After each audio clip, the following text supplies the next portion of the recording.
Bonjour à tous et bienvenue sur Intelitech. Mon nom est François Modeste. Je suis ingénieur en génie logiciel et financier.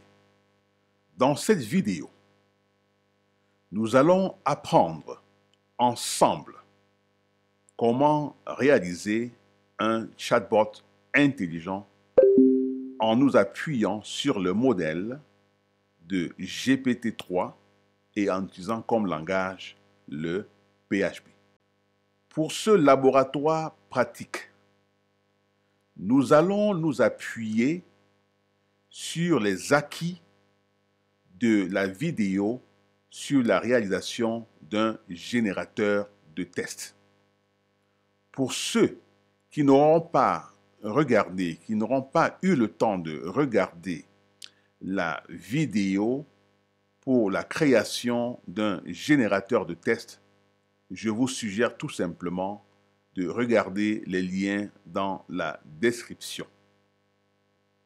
En rappel, un chatbot est une extension d'un générateur de tests. Un chatbot est un générateur de tests qui a de la mémoire, un générateur de tests qui retient.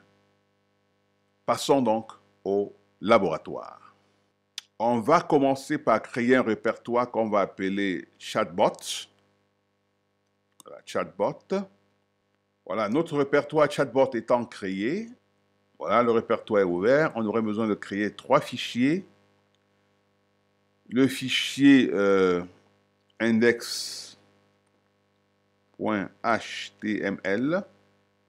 c'est le fichier dans lequel nous allons mettre nos CSS et bien sûr notre HTML pour essayer de beautify, de rendre beau notre interface graphique. Nous allons ensuite créer le fichier config.php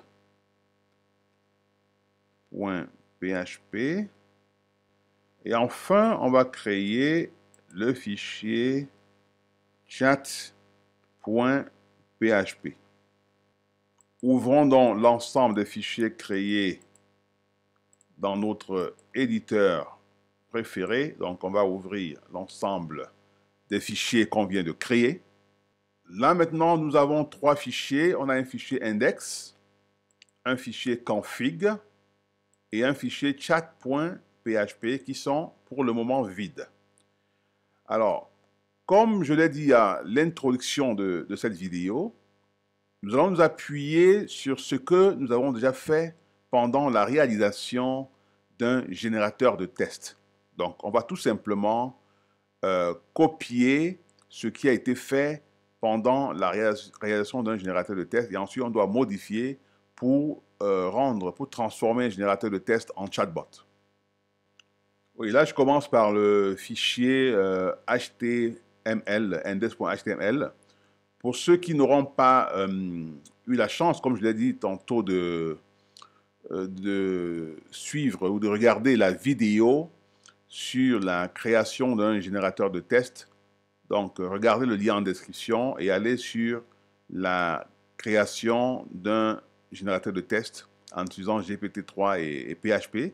Vous allez retrouver le contenu du fichier index.html et vous allez comprendre comment est-ce que je me suis pris pour la réalisation de ce fichier.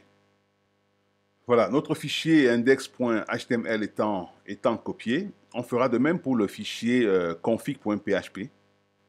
Voilà, là on a le contenu du fichier config.php, bien évidemment, on doit le sauvegarder. Bon, maintenant donc, dans notre fichier chat.php, on va tout simplement coller les informations de notre générateur de test, de chat.php, notre générateur de test. Et alors, on va tout de suite essayer de modifier le générateur de test pour qu'il devienne un chatbot, c'est-à-dire lui donner de la mémoire. Pour faire simple, hein, dans ce laboratoire, on va utiliser la session. Donc là, on va donc commencer une session. On ouvre la session. Bon, par la suite, on va juste modifier ce bloc pour qu'il tienne en compte nos paramètres de session. Donc là, nous modifions le bloc pour que, évidemment, il essaie de regarder si on n'a pas des messages qui sont déjà sauvegardés en session. Et si c'est le cas, on va reprendre ces messages qui sont en réalité les anciens messages que nous avons saisis. Parce que dans un chat, on va donc prendre les anciens messages qu'on a saisis et on va poster au niveau de GPT avec la nouvelle question, le nouveau prompt. Et ça permettrait ainsi à GPT de se rappeler de la conversation première qu'il y a eu. Et là, c'est ce qu'on appelle dans la mémoire. La mémoire, en fait, c'est quand on lui envoie l'historique des messages qu'on a eus, des échanges qu'on a eus, de sorte que si on repose la question à notre chatbot, voilà, il serait capable de se rappeler du fil de notre discussion. Donc là, on est donc en train de modifier tout simplement notre code pour que désormais il prenne en compte nos discussions passées. Et donc vous allez voir tout ce qui est dans la session, tout ce qu'on a mis comme paramètre de session. Bon, ici, cette partie-ci, en réalité, est déjà présente dans notre générateur de tests.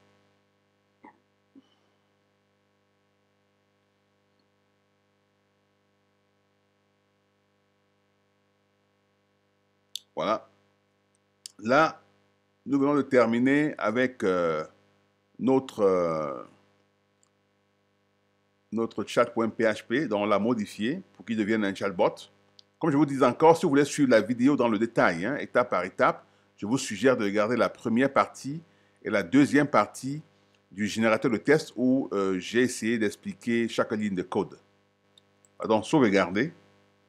Maintenant qu'on a donc terminé, on va donc ouvrir notre lien pour voir à quoi ressemble notre projet. Et pour ça, on va prendre ce lien-ci, donc le fichier est sauvegardé dans le répertoire ici, YouTube 2024 Chatbot. Donc c'est ce qu'on va prendre. On va dans notre navigateur, on va donc ouvrir.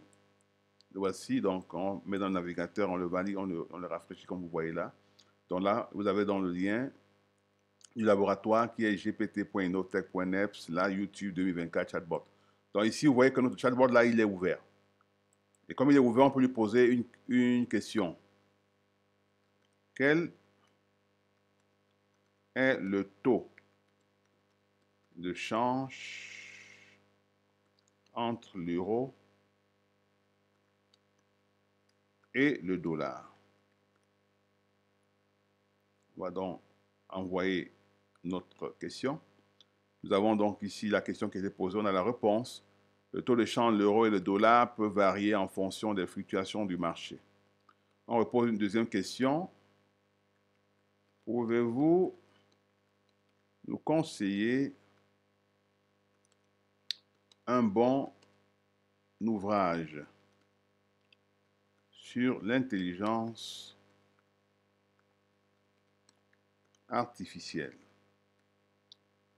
Donc là, nous validons, nous avons notre question et on a la réponse. Un excellent ouvrage sur l'intelligence artificielle est Super Intelligence, etc. Donc voilà la réponse de notre chatbot.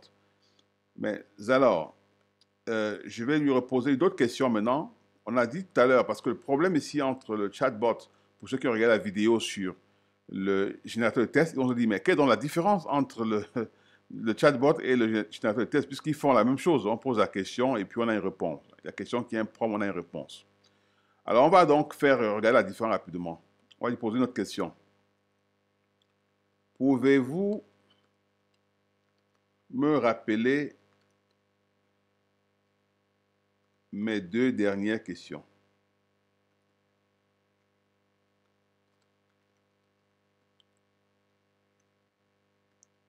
Mes deux dernières questions.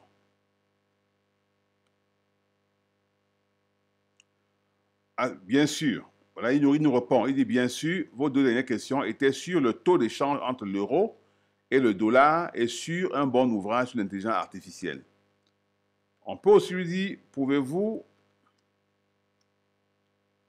me faire un résumé de notre échange? On peut lui poser la question. Et là, il va nous répondre. Bien sûr, au cours de notre échange, vous m'avez posé des questions sur divers sujets tels que l'emplacement des Jeux olympiques, la correction d'une phrase en français, l'édification de le taux de change entre l'euro et le dollar et une recommandation de lecture sur l'intelligence artificielle. N'hésitez pas si vous avez d'autres questions ou besoin d'assistance. Là, c'est l'ensemble des questions que j'ai eu à poser aujourd'hui, même pendant le laboratoire.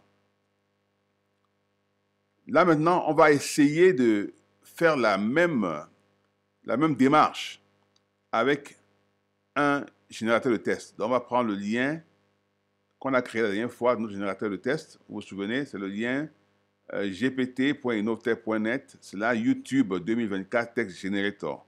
Vous voyez, c'est la même interface, mais c'est deux choses différentes. Donc, on va tout simplement copier les réponses des questions, hein, si vous voulez, pour être sûr que c'est la même chose. On prend la question qu'on a posée à notre chatbot, on vient reposer la même question au générateur de test. Jusqu'à là, il n'y a pas de problème. Le taux de change entre l'euro et le dollar varie en fonction des fluctuations. Jusqu'à là, il n'y a pas de problème, c'est pratiquement la même chose, hein. Bien évidemment que ça peut varier en fonction de la température. On verra ce qu'on appelle température dans d'autres vidéos. Bon, ici, je repose la deuxième question. Deuxième question que je pose, voilà, vous voyez, je pose la question, il nous répond, bien sûr, un ouvrage très recommandé sur l'intelligence artificielle et intelligence artificielle, manuel suivi. Bien évidemment, comme je dis, en fonction de la température, on peut avoir des réponses différentes. Mais en réalité, il répond à la question, ce qui est intéressant. Maintenant, voilà là où le problème commence. On va lui poser on va copier la question. Pouvez-vous me rappeler mes deux dernières questions? Donc, on va copier ça. Et on vient ici. C'est là où le challenge va commencer. On pose la question. Pouvez-vous me rappeler mes deux dernières questions? Voilà. Vous voyez ce qu'il va nous dire? Voilà. Assistant. Vous voyez, il ne se rappelle plus. Vos deux dernières questions étaient: quelle est la capitale de la France et quel est le grand océan du monde? Donc, il ne se rappelle plus du tout. Vous voyez? Maintenant, si je viens ici, je lui pose une autre question. Je viens ici, je lui prends, pouvez-vous me faire le résumé? Donc, je viens ici et je lui pose la question de me faire un résumé. Voilà. Bien sûr, nous avons discuté de votre demande de résumer notre échange. Comment puis-je vous aider davantage? Vous voyez que là, il ne sait plus, il est perdu totalement. Là, c'est un générateur de tests. Le générateur de tests, lui, il n'a pas de mémoire. Pourtant, le chatbot, lui, il a de la mémoire. Mais maintenant, on va se poser la question, mais pourquoi donc utiliser un générateur de tests et pas directement aller utiliser un chatbot? Parce que lui, il a de la mémoire, il est plus intelligent. En principe, vous savez, en ce qui concerne aujourd'hui les larges langages de modèles, c'est pas gratuit totalement. Donc, si vous devez payer pour poser une question, disons à OpenAI par exemple, il va vous facturer en fonction des prompts. Donc, si vous avez dans un message qui est long, par exemple, vous posez une question, tout à l'heure on a posé 4 questions. Pour le chatbot, chaque fois que vous posez une question, il renvoie et la question et la réponse avec la nouvelle question. Vous comprenez tout simplement que votre prompt va augmenter. Si votre première question était, par exemple, une prompt qui a une taille de 10, la deuxième, une prompt qui a une taille de 20, ça vous fait une prompt qui a une taille de 30. La troisième, taille de 5. Quand vous envoyez l'information au large langage de modèle, il va compter comme un prompt qui a une taille de 35. Donc, vous serez facturé pour un prompt qui a une taille de 35 plus la réponse. Donc, ça vous coûterait beaucoup plus cher d'utiliser un chatbot pour poser juste des questions dont vous avez besoin uniquement de la réponse.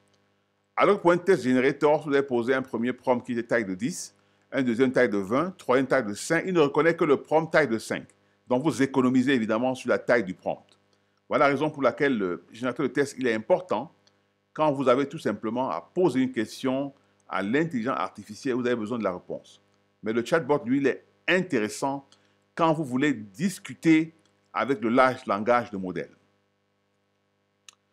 Alors, chers amis, nous venons ainsi de finir notre vidéo sur la réalisation d'un chatbot. Si vous avez des questions, des suggestions ou tout simplement des commentaires je serai heureux que vous les laissez dans l'espace commentaire de cette vidéo. Si vous avez envie de réaliser un projet sur l'intelligence artificielle et que vous souhaitez avoir les codes de cette vidéo, tout simplement, rendez-vous dans la description. Vous allez trouver le lien de ce laboratoire et les liens des autres laboratoires. Ces liens vont vous permettre de réaliser votre propre projet basé sur l'intelligence artificielle. Maintenant, si vous souhaitez un modèle totalement finalisé pour réaliser votre SaaS commercial, alors je vous conseille tout simplement de regarder la plateforme gpt.innovtech.net. Vous pouvez nous contacter pour avoir les codes sources et ainsi réaliser votre modèle complet où vous aurez à la fois un text generator, un chatbot, email generator, code generator, test to speed, speed to test et bien sûr bien d'autres modèles intelligents qui vous permettent de réaliser votre projet. Alors, chers amis, mon objectif aujourd'hui est de grandir une communauté de personnes avec lesquelles on peut échanger sur l'intelligence artificielle, les marchés financiers, le génie logiciel. Bien évidemment, l'objectif de tout ça est d'appliquer cela dans la vraie vie. Et notre terrain d'amusement, comme je l'ai dit à ma première vidéo, ça serait le marché financier. Donc, chaque fois que nous aurons appris, ça serait d'appliquer ce que nous avons appris dans l'intelligence artificielle, le génie logiciel sur les marchés financiers. N'oubliez donc pas de liker cette vidéo, partager pour grandir la communauté et surtout, abonnez-vous. Merci et à bientôt.